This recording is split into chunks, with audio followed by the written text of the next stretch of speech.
Hey YouTube, welcome to another Escaralesco Insadri video. Get ready, we're witnessing history. There's no doubt about it.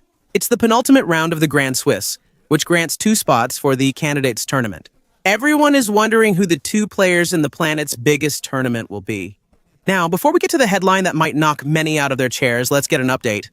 How did Gukesh do? He had a good win in the penultimate round, but he's still doing poorly in the tournament. In 62nd place. Things didn't work out for Gukesh. Now, what I'm going to bring today is, in fact, the most important game of Hans Niema's life. Hans Niema against Pragna. Nanda. I wouldn't call it Pragna's most important game, since he's already in the candidates tournament, but Hans isn't. And here, this game could bring him into that tournament. To understand how relevant and important this is, let's review the results of this penultimate round. Put round number 10 on the screen. At table 1, Guiri drew. At table 2, Blue Ball drew. Aragais and Abdu also drew at tables 3 and 4. Rafael, I understand, but what do these draws mean? It means that these players are leading the tournament with 7 points after these results.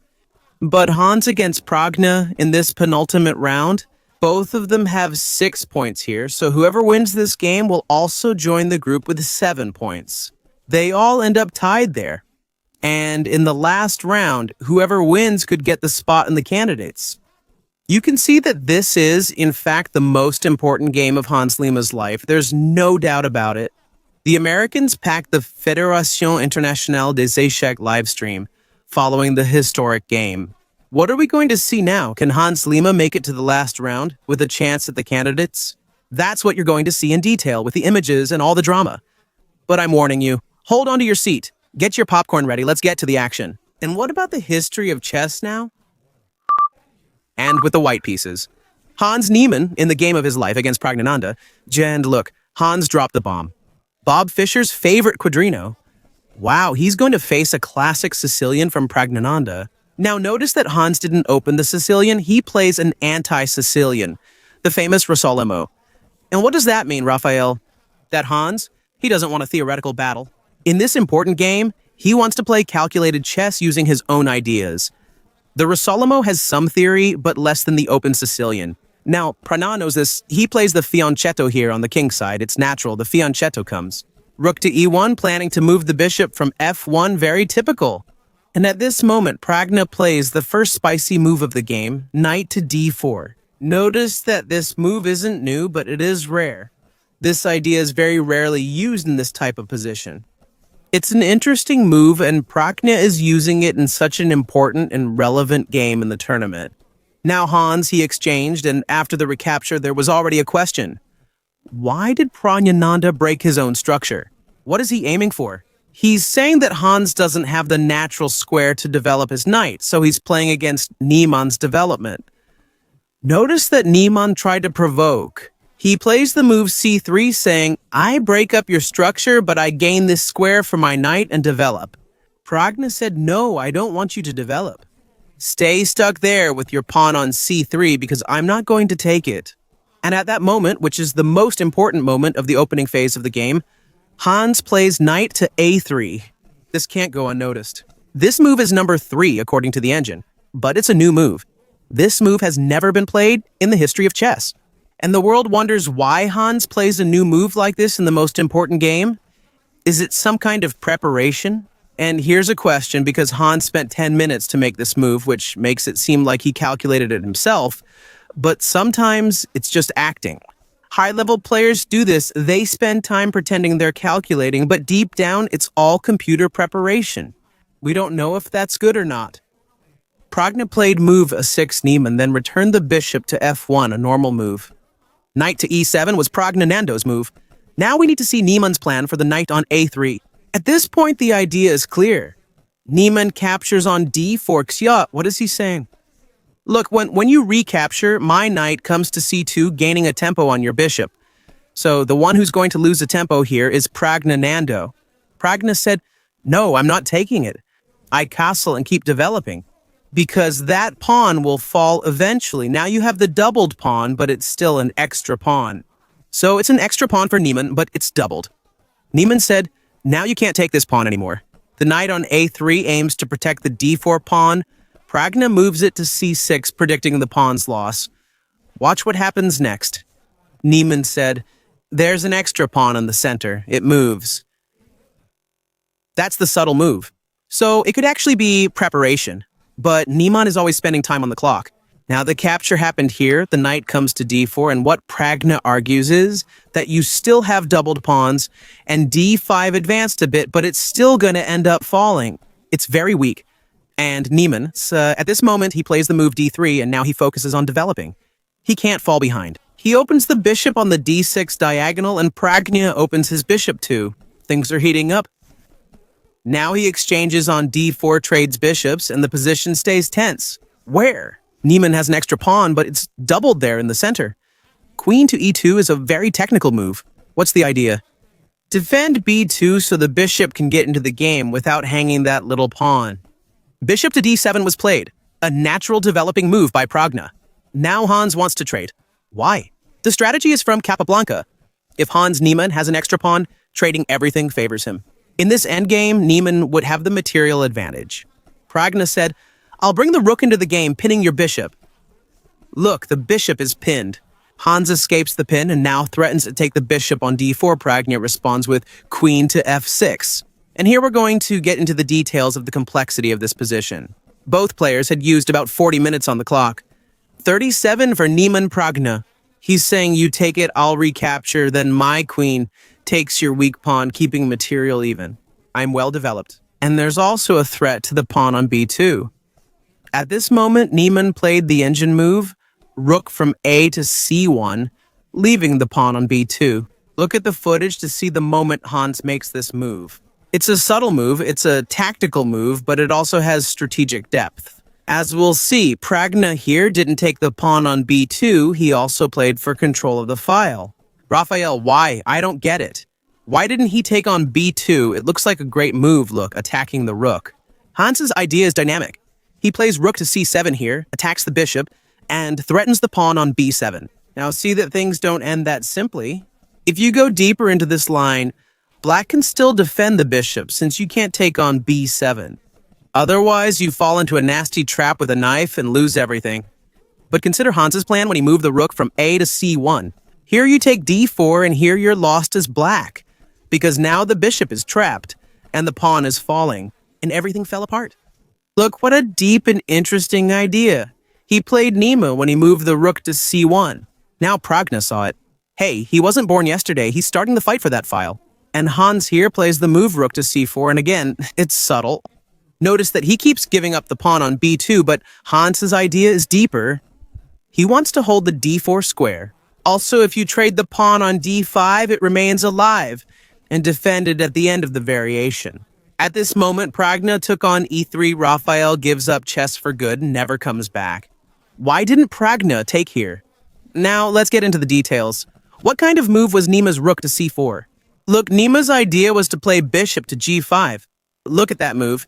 It attacks the queen, and look how the queen doesn't have that square. d4 isn't an option since the rook controls it.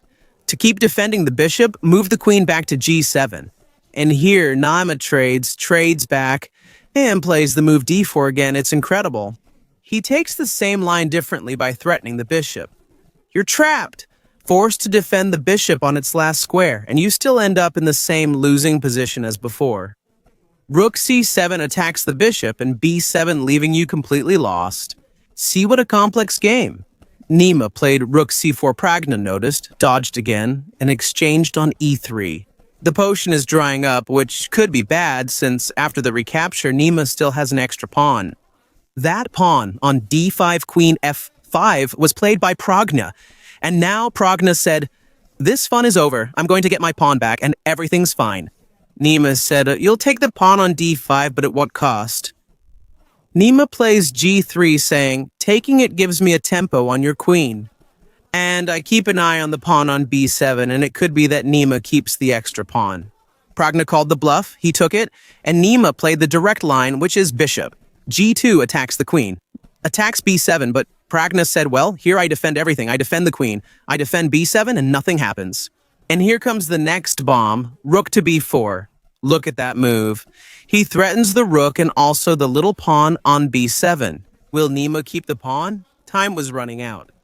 In this position, Pragna plays tactically. He moves the queen to a5, saying, "You can't take here with a rook, otherwise you'll hang your queen. I'm also watching your pawn on a2. Nothing gets past me." Nima asked, "Is this calculation correct?" He took on b7 and said, "You can't take on a2, you're losing the rook." And here, Pragna plays the move rook to c7. Ah, Raphael, go back to the footage, to the moment of bishop to b7. The moment Hans Nima made that move. Because it's a truly significant move in the game. It clearly shows the player's focus. Pragna defended his rook, and here there's a threat. Which one, Raphael? Take the bishop? Look at the tactic, because if you take here, you hang your queen again. There's still a threat to the pawn on a2, so Hans is up a pawn again. But it seems Pragna can recover. Nima said no. Look at this line. He trades on e8 bishop for e8, of course. Here you can't take it because you're in check. Raphael, don't explain the obvious to me. The recapture happened. And at this moment, Nima plays the move queen to e1, saying, "If you take here, you lose the game. Because I take your loose bishop with check, and when you move your king, I'm no longer pinned. I win the game immediately." Pragnananda at this moment needs an answer because he's losing a pawn, and time was running out. Pragna defended the bishop, renewing the threat with the move bishop b5. Here it looks like Nima is lost, I have to be honest, because Pragna is threatening the bishop now.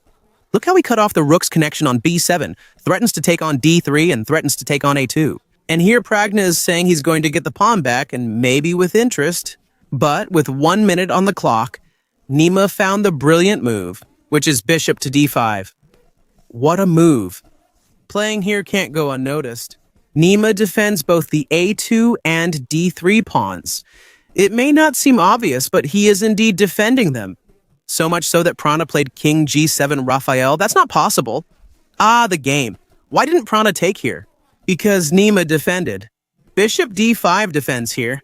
When the bishop was on b7, there was no check. But here, you get checked and lose the queen. This is chilling. Look at what we're experiencing. In this game, Pragna saw that the whole idea of taking on d3 is to get checked. He moved the king and said, "No problem, because I'm taking your pawn here and I'll recover. The material will be equal." Nima said it won't. He played the queen move. e4 defends the pawn.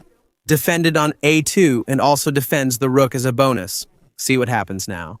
Because Pragnananda plays bishop takes d3. Look at the tactic. What a game, huh? If you take here, the rook falls. That's what Pragna is saying. Chess at the highest level, and Nima responded to the move. Immediately, the move queen d4 check. Look at the images. The moment Pragna calculates and plays bishop d3 recovering, and Nima immediately responds to the check with the move queen d4. These are powerful images, and they show the tension of the match. Pragna defended the check. The argument is the same. Nima can't take the bishop, or he'll lose the rook. The material is equal at this point, but notice that the white pieces are very active right now. Here, Nima strengthens the rook's defense, creating a threat. Is it taking the bishop, Raphael? Because now, aren't you taking that rook anymore? And in this dramatic moment, with less than a minute on the clock, Pragna makes an inaccuracy, and it's a subtle and very discreet inaccuracy.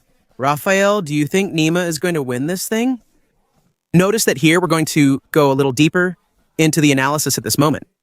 Because the whole point is that the bishop is a loose piece. Engine said bishop to f5 was the best move. This move brings two ideas. Controlling e4 and controlling e6, and not letting the loose piece waste time. Moving the bishop to e2 is the mistake. Watch what happens now. Because Nima plays the move h3, so notice that the threat doesn't come directly. Pragna now plays queen to c5, showing logical calculation for this move. Bishop to e2, he wants to trade queens, but Nima refused. It seems to me that your king might be more vulnerable, and Nima keeps the queen in play. This move to b4 gains a tempo on the bishop, making it less effective on e2. If the bishop were on f5, queen to e4 wouldn't be possible since the bishop would control that square, gaining a tempo here. What's Pragna's idea? See, Pragna, he makes the check, Raphael, but just so I'm clear, I got the check. Why can't Pragna go back? Just so we can understand. The problem with this time gain is that here you get the move queen e6 and you're lost. Look, I threaten queen g8, king h6, and I come in with mate. You're going to get checkmated in this position. There's no doubt that everything falls apart here, all because of a single tempo in the move. Bishop e2, what's Pragnananda's idea? After that move on the bishop, Pragna plays queen to c1, the king goes to h2, and now Pragna argues that he defends the bishop in an active way. He's here now on f2 and Nima, right now. He plays moves 2 and 10, both known to be uncomfortable in chess. He defends the pawn, and at the same time, he prepares to bring the rook over for this attack. Look at what's happening. Which game is this? On move 35, on move 40. There's an extra 40 minutes on the clock, and Pragna keeps playing with less than a minute on the clock. The tension was enormous. Pragna defends the bishop, then moves it back for defense. Now Hans plays rook to e4. Notice that if the bishop were on f5, as the computer suggested, you couldn't play rook to e4, but the bishop is on the other side instead. And at this moment, Pragna plays the move king to h8, Raphael. Why? Why is he putting his king on the h8 square? Is there any threat? The worst part is, there is. If Pragna tried to trade queens to simplify, he would lose the game by force. Take the rook on e7, then trade and recapture. And your king, after king h6, is lost and is falling into a mating net. By taking the queen on f8, the king becomes more vulnerable. Look, king g5 now moved to fuff e4 and you're lost. If king goes to fuss f5, queen c8, you'll be trapped in a mating net. And if you play this, I check there, and this is also mate. Look at the brutal line Niemann found. Pragna saw that the check would end the game. He hid the king, Raphael, and the time pressure. The whole time under pressure, Niemann plays queen to d4 at this moment. The problems keep escalating since f6 is now unprotected. Pragna said, but now the king comes back, because you're not getting in here like you did before. And here again comes the dramatic moment. Niemann plays rook to f4 for the final move. Raphael, don't say it. And Pragnananda gave up this battle. This battle that gives you chills. It gives you chills. Look at that move, because this move defends here, threatens, and has checkmate ideas. Can't you use the rook to defend if the bishop is attacking it? And again, notice the bishop on e2. If that bishop were on f5, the rook wouldn't be putting so much pressure on the f6 square. And here the game is over. It's over. You can sacrifice material to resist, but you'll still get checkmated. Take it, recapture, I bring in the queen, and checkmate is unavoidable. And game over. Look at the moment of resignation. And of course, there was a huge party on Feed's live broadcast. All the Americans saying chess speaks for itself.